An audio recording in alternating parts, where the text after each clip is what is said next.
pleased to be joined now by Graham Rahal, driver of the number 15 Gale DA Lubricant Honda for Rahal, Letterman, Lanigan Racing. Graham, welcome back to Road America. Thank you. It's a track that you've raced at twice in the Verizon IndyCar Series and finished third twice in the Verizon IndyCar Series. Talk about what it's going to take to get to the next step of the podium there. Maybe the next two steps of the podium. Yeah. I mean, hopefully we can get through. You know, I was actually this morning when I came and saw my engineers, I reminded them that I had 100% podium rate in my career here, so that the pressure was on them to make it happen, and really kind of jokingly, but I did the same in Detroit. I told them that I didn't want to wait too long before having to win again, and then we got two, so maybe a little pressure for them is a good thing. But you know, it was I've always loved coming here. I've come here all my life. You know, my grandfather raced here back in the day. It was always my dad's favorite track. It certainly is mine. You know, just it suits these cars. It suits the style of what we do so well that it's always great to be here. So, and obviously the fan support looks great. So it's exciting to be back. You know, I mean, first session wasn't great for us. I think we were 11th. I think we struggled to see a little bit of a balance there, but here, because of the length of the track and time and stuff, the session goes by so quick. So we really didn't get that many changes in, which is a little disappointing, but we'll go back at it here in a little bit and see if we can improve. You mentioned that first practice session, just going through that and looking forward to even this afternoon session and qualifying tomorrow. Anything different from last year? Anything that's noticeably sticking out to you?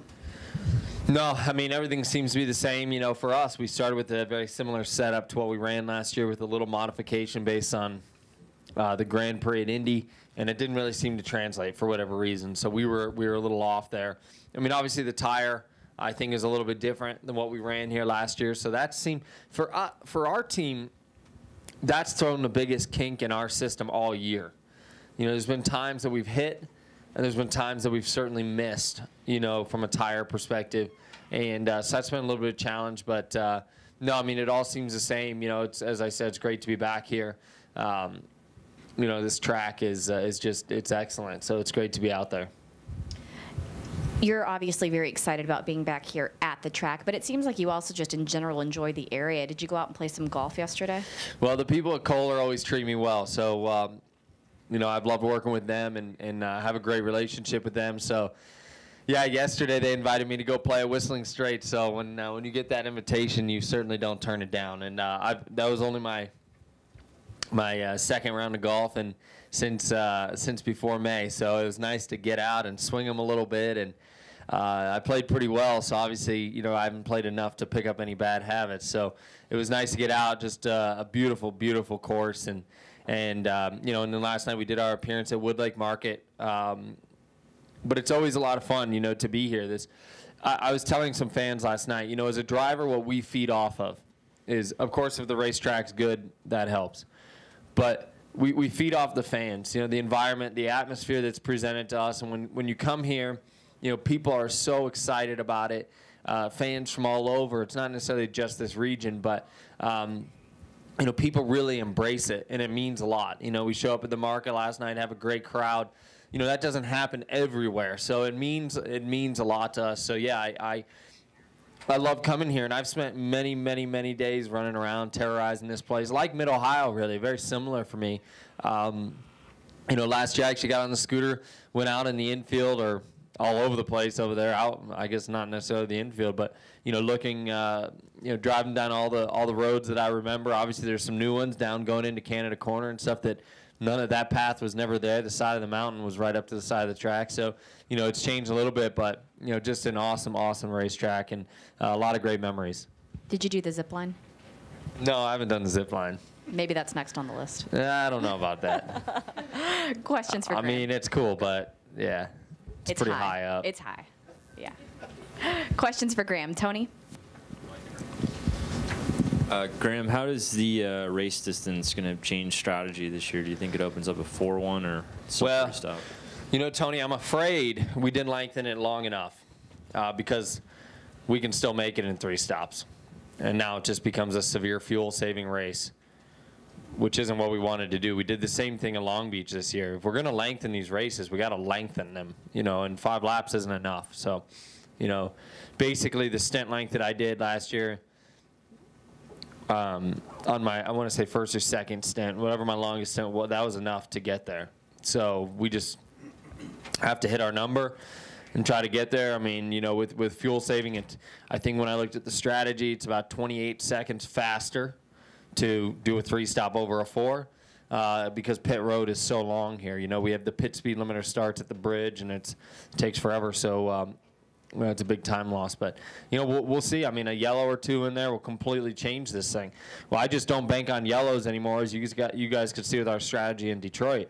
Even at places like that, I don't bank at yellows anymore because, to me, the driving talent is so high now that guys don't make mistakes like they used to. So we don't see as many yellows. But, we'll see how we'll see how it plays out. Other questions? Yes, sir, in the back. Oh, first Matt. So sorry. This doesn't apply now.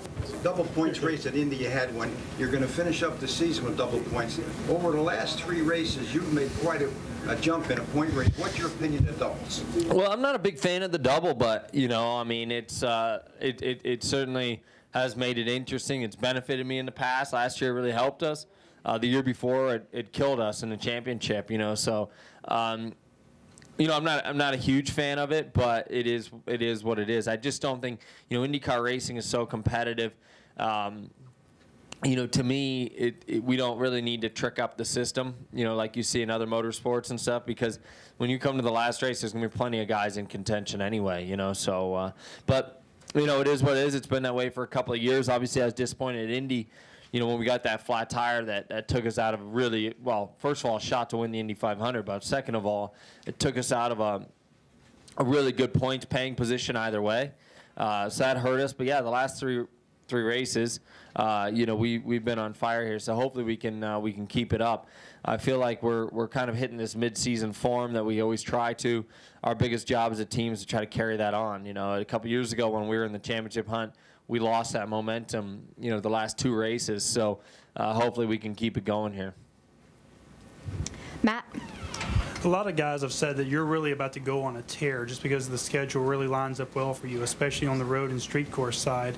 But I was looking at your standings in Iowa, and you've got some really good results there. Is that a place that you feel like is good for you, or is that more circumstantial? No, it's good for us. It's good for us. We're going to go test there on Tuesday. Iowa should be strong. Last year we did something wrong on the setup, and we were building vibrations like I couldn't see. I could not hold the steering wheel any longer, so we were having to pit. And so, that killed our race big time. But yeah, Iowa, we should be good. I don't know. I've always enjoyed going there. I've had some success there. So hopefully we can get through that one. Toronto, we should be decent. Here, we should be decent. Like I said, I feel like we're in a pretty good run here of races, that suit my style, or places that we've been successful in the past. So hopefully we can keep it up. But you guys know this. There's any given weekend, there's so many guys that can be competitive here. It's hard to ever discount anybody, and so. Obviously here this weekend, the Andretti guys tested here last week, so they seem to be pretty strong off the trailer and stuff. But, our goal is to take it to the big boys. We try our hardest. We work extremely hard as a team, a single car team, to be efficient, to be smart, to maximize points, to try to stay out of trouble. I think if you watch my IndyCar from Texas, you'll understand what I mean by that. But just got to maximize it each and every weekend. And unfortunately we lost St. Pete, and Barber was poor for us, and I had the flat tire at Long Beach, had a flat tire at Indy, crash in Phoenix. So we've given up we've had our freebies for the year. So now we need to focus hard, and we certainly can't have any more bad weekends. Any other questions, Dave? All right, let's go back to Whistling Straits. What did you shoot, and what are your strengths and weaknesses on the course? I shot a 79, which is pretty good for me. with 3 double bogeys on the front. So I shot 1 over on the back, birdie and 2 bogeys. So I played good. I certainly can't ask for any more than that. But all I know about Whistling Straits is if you miss the fairway by 6 inches, it's your life is turned upside down. So it was lots of scrambling, and it's not necessarily my strength. So I can hit it a long way. It just might not be the most accurate place. So I spent a lot of the day, scrambling around. But it was beautiful. I mean, that place is magnificent. To think that was flat farmland when Mr. Kohler started is pretty unreal. They said 38,000 truckloads of sand went into that facility. And when you're out there, I don't know how many of you guys have even seen it on TV or anything, but like it looks natural. Like I didn't know that till yesterday, and I've been there. That was my 3rd time. First time playing the Straits course, the hard one, but it was my 3rd time there, and it's like it looks natural. I mean, I thought that's what it was. So it was just an awesome place. David Malsher. Last year here, you had quite a struggle in terms of drag from the Honda Aero kit coming up. Like Kanaan just whistled past you like you were standing still. How much has the situation been improved by Honda upping the horsepower this year? Yeah, I mean, you know how this game goes. It's the Aero kit's the same. We're pulling a parachute compared to those guys. But Honda's done a hell of a job on the engine. And I love their mentality. Obviously, there's been some issues here in recent times. And, they flat out said, we're here to race to win. And if something happens, obviously we don't want that to happen, but I love that. I love that about them. And, we're going to go out there and push as hard as we can because the engine's strong. So, just try to overcome it. And, I haven't looked at fuel mileage or anything else, but, we should be in a pretty good place. I haven't looked at trap speeds or any of that stuff. I would still anticipate that the others are probably a little bit stronger than us in top speed, but our engine is certainly it's right there. So, like I said, I'm proud of them for the mentality that they've kind of adopted, and typically I'd say Honda's a fairly conservative company in many ways, and to see them in complete attack mode here on the racing side is awesome. So hopefully we can get another win for them this weekend.